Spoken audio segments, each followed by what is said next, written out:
Hi everyone, my name is Claire. And I'm John. Excellent. And today's article is called Unadvisable Altercation Escalation. Say that 10 times fast. Yeah. To simplify, perhaps, this is about a fight, a dispute, an argument that got out of control or out of hand. Yes. So I'm sure we can all relate in some ways.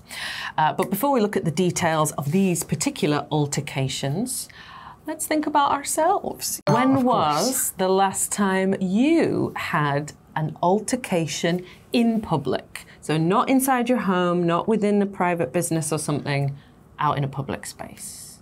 Can you remember, John? Yeah, it's very rare for me to fight at all, and even more rare for me to fight in public. But there happened to be kind of a recent case a few months ago in Vietnam. I heard this story. It's a good one. I wonder if I told it on here, but it's the only one I have. Basically, we paid extra money for us to be brought to a certain area of Hanoi, the city. And they drop off most people at one area, but we paid, I think, an extra, 3,000 won, but like $2.50 to get up to a new area. We paid them the money. Everything was fine, except they stopped at the first area and refused to take us further. So I told them that we can either do this in two ways, take me there or give me the money back, and they refused both. So I refused to get out of the vehicle, meaning that they can't make money unless they kidnap me, which then the police can get involved.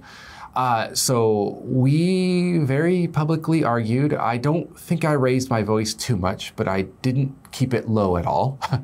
They were definitely arguing with me, and I just kept repeating in the very simple English, money or go.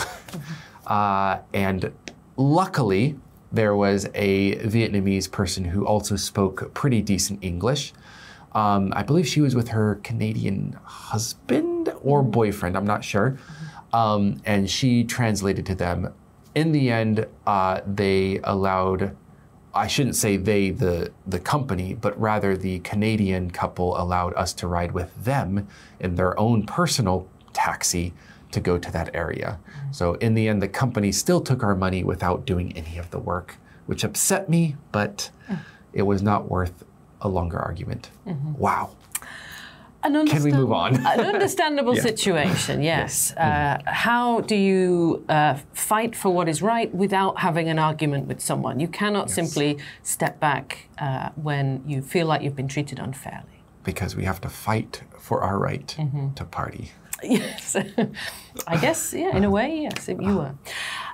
So I guess the second question you've already answered. Have you ever had an altercation while traveling? Yes, in Vietnam. Yes. So we've already covered that question, but maybe you guys can answer that one together.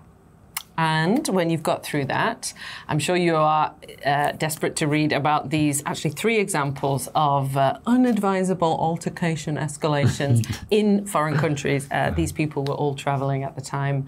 And yeah, sometimes we've got to be careful. See you in part 2. Unadvisable altercation escalation. Even in polite countries, it's pretty normal for people to get angry from time to time and perhaps let a few bad words fly. But in the UAE, this can get you into trouble very quickly.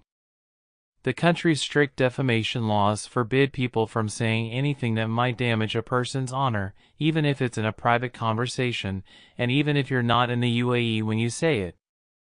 A number of foreigners have gotten stuck in the UAE after being reported for losing their tempers and saying the wrong thing.